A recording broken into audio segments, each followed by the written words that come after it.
एक T boy मुल्क का सबसे बड़ा बिजनेस टाइकॉन बन गया, पुरस्कार शख्सियत का मालिक, जिसके चाहने वाले भी बहुत और दुश्मन भी। पैट्रिक बॉक्स लड़का लोगों के घरों में सफेदियां करता और सड़कों पर तार को लगाता रहा, लेकिन फिर एक दिन आया जब फौज के एक यूनिट में ट्यूबवेल ऑपरेटर का काम करने वाला करोड़पति नहीं बल्कि अरबपति बन गया। ये 1971 की बात है। उसकी बड़ी बेटी को फूड पॉइजनिंग हो गई। वो मौत के दहाने पर थी। उसके पास इतने पैसे नहीं थे कि डॉक्टर की फीस अदा कर सके। मियाँ बीवी सख्त परेशान थे, औलाद तड़प रही थी और ये कुछ नहीं कर सकते थे। आखिरकार एक टैक्सी में बैठे और डॉक्टर के पास जा पहुँचे। डॉक्टर से दवाई लेने के बाद उनके पास उसे देने को कुछ नहीं था। ये दोनों डॉक्टर की दुकान से बाहर आए और टैक्सी ड्राइवर से कहा कि हम पैसे घर भूल आए हैं, तुम पैसे दे दो। टैक्सी ड्राइवर से पैसे लेकर डॉक्टर को दिए। अब उसी टैक्सी पर बैठकर वापस घर आए तो पीतल के बर्तन बेचकर 40 रुपए जमा किए और टैक्सी वालों को अदायगी की। ये कहानी पाकिस्तान के अमीर तरीन अफराद की फहरिस्त में शामिल उस शख्स की है जिसको प्रॉपर्टी आइकॉन कहा जाता है, यानी बहरिया टाउन का मालिक मलिक रियाज हुसैन। उन्हें पता है कि पाकिस्तान में काम कैसे करवाए जाते हैं। वो इस बात का बरमला इतराफ करते हैं कि वो फाइलों को पहिए लगाते हैं, जिससे दबी हुई फाइलें भी बाहर आ जाती हैं। उन्हें लोगों के साथ डील करने का हुनर भी खूब आता है। ये एक नजर में पहचान जाते हैं कि उनका मुखातिब किस दर्जे का लालची है और उसी के मुताबिक उससे डील करते हैं। पाकिस्तान में आपको सियासत के उफक पर जो भी शख्स नजर आएगा उसके मलिक रियाज के साथ बहुत करीबी ताल्लुकात होंगे। मगर ऐसा क्यों है? मलिक रियाज के बारे में बहुत कम लोग जानते हैं कि वो टी बॉय का काम करते थे। मलिक रियाज के वालिद उनके बचपन में वफात पा गए थे, जिसके बाद मलिक रियाज ने घर चलाने के लिए टी बॉय का काम किया।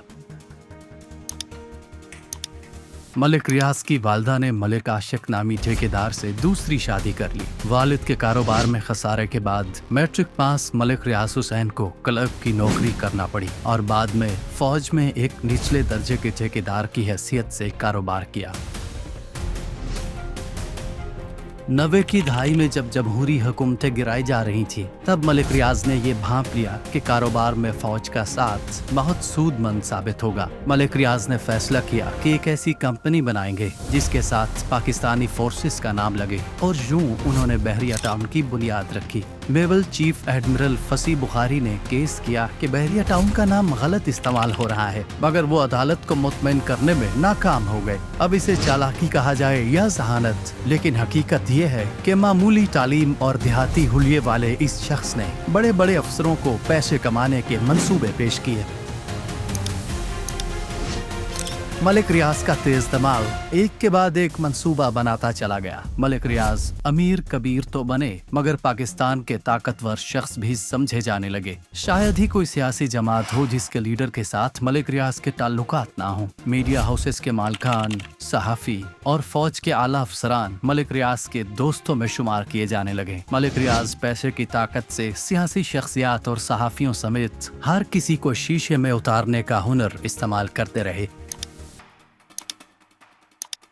इस अरसे में मलिक रियाज पर गरीब और कमजोर लोगों को कत्ल कराने, उनकी जमीनों पर कब्जे करने, लड़ाई झगड़े, धोखाधड़ी समेत बहुत से मुकदमात दर्ज हुए, लेकिन ऊपर तक लिंक ने उनको हमेशा बचा लिया, क्योंकि कहते हैं ना, पैसे में बहुत ताकत होती है और हर चीज की एक कीमत। वो कहते हैं ना, हर उरूज को एक सवाल है। ठीक कहते हैं। वक्त के बेताज बादशाह मलिक रियाज हुसैन के सितारे भी गर्दिश में आए। शायद जिनका सहारा था उन्होंने हाथ खींच लिया। हर किसी की कीमत लगाने वाले मलिक रियाज को इस बार कानून की गिरफ्त में लाने के लिए ऑपरेशंस होने लगे। मलिक रियाज ने तो कहा वो दबाव में नहीं आएंगे, लेकिन क्या ऐसा वाकई मुमकिन होगा या इस बार तारीख बदल जाएगी? इंडिपेंडेंट पाकिस्तान की वीडियोस देखने के लिए हमारे चैनल को सब्सक्राइब करें, बेल आइकन को भी लाजमी दबाएं ताकि हमारी आने वाली वीडियोस से आप बाखबर रह सकें।